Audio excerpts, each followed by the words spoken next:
Hi friends, welcome to Soumya's kitchen. ಈ ವಿಡಿಯೋದಲ್ಲಿ ನಾನು ನಿಮಗೆ ಟೊಮೊಟೊ ಸಾಂಬಾರ್ ಹೇಗೆ ಮಾಡೋದು ಅಂತ ತೋರಿಸ್ಕೊಡ್ತೀನಿ. ನಾನೀಗ ಬಾಣಲಿ ಇಟ್ಟಿದ್ದೀನಿ. ಇದಕ್ಕೆ 2ರಿಂದ 3 ಸ್ಪೂನಷ್ಟು ಎಣ್ಣೆ ಹಾಕ್ತಾ ಇದ್ದೀನಿ. ಎಣ್ಣೆ ಕಾದಿದೆ, ಸಾಸಿವೆ ಹಾಕೊಳ್ಳೋಣ. ಹಾಗೆ ಈರುಳ್ಳಿ ಹಾಕ್ತಾ ಇದ್ದೀನಿ. ಈರುಳ್ಳಿ ಜೊತೆ ಮೆಣಸಿನ್ಕಾಯಿ ಕೂಡ ಹಾಕಿ ಸ್ವಲ್ಪ ಫ್ರೈ ಮಾಡ್ಕೊಳ್ಳೋಣ. ಈರುಳ್ಳಿ ಕೆಂಪಾಗ ಹಾಕಬೇಕು, ಅಲ್ಲಿವರೆಗೂ ಫ್ರೈ ಮಾಡ್ಕೊಳ್ಳಿ. ಇದ್ರ ಜೊತೆ 1-2 ಇಳಕು ಬೆಳ್ಳುಳ್ಳಿ ಲಚ್ಕೊಂಡು ಹಾಕ್ಕೊಂಡಿದ್ದೀನಿ. ಈರುಳ್ಳಿ ಕೆಂಪಾಗಿದೆ. ಈಗ ಹೆಚ್ಚಿರೋ ಅಂಥ ಟೊಮೊಟೊನ ಹಾಕ್ಕೊಳ್ಳೋಣ. ಹಾಕ್ಕೊಂಡು ಮಿಕ್ಸ್ ಮಾಡಿ,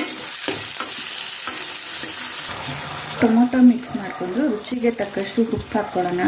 ಹಾಗಾಗಿ ಟೊಮೊಟೊ ಬೇಗ ಸಾಫ್ಟ್ ಆಗುತ್ತೆ. ಚೆನ್ನಾಗಿ ಬೇಯಿಸಿ,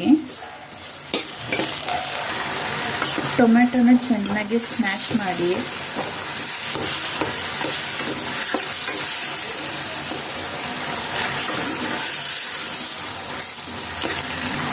ಟೊಮೆಟೊ ಬೇಯೋದಕ್ಕೆ ನಾನೊಂದು ಅರ್ಧ ಗ್ಲಾಸಷ್ಟು ನೀರು ಹಾಕ್ತಾ ಇದ್ದೀನಿ.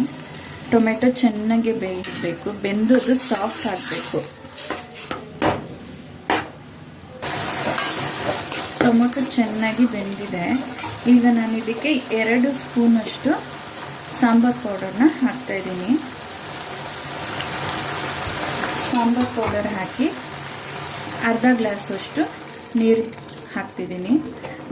ನಿಮಗೆ ತುಂಬ ತೆಳ್ಳಗೆ ಬೇಕು ಅಂದರೆ ನೀವು 1 ಗ್ಲಾಸಷ್ಟು ಇಲ್ಲ 1.5 ಗ್ಲಾಸಷ್ಟು, ನಿಮಗೆ ಕ್ವಾಂಟಿಟಿ ಎಷ್ಟು ಬೇಕು ನೋಡಿಕೊಂಡು ನೀವು ಹಾಕ್ಬೋದು. ನಾನಿಲ್ಲಿ ಅರ್ಧ ಗ್ಲಾಸ್ ಹಾಕಿದ್ದೀನಿ. ಈಗ ಇದನ್ನು ಒಂದು 10 ನಿಮಿಷ ಕುದಿಸೋಣ. ಈಗ ಕುದಿ ಬರ್ತಿದೆ. ಇದ್ರ ಮೇಲೆ ಒಂದು ಸ್ವಲ್ಪ ಕೊತ್ತಂಬರಿ ಉದುರಿಸ್ಬಿಟ್ಟು ಆಫ್ ಮಾಡೋಣ. ಈಗ ಟೊಮೊಟೊ ಸಾರು ರೆಡಿ ಇದೆ. ಈ ವಿಡಿಯೋ ನಿಮಗೆ ಇಷ್ಟ ಆದಲ್ಲಿ ಲೈಕ್ ಮಾಡಿ, ಶೇರ್ ಮಾಡಿ, ಹಾಗೆ ಸಬ್ಸ್ಕ್ರೈಬ್ ಮಾಡ್ಕೊಳ್ಳೋದನ್ನ ಮಾತ್ರ ಮರಿಬೇಡಿ. Thank you.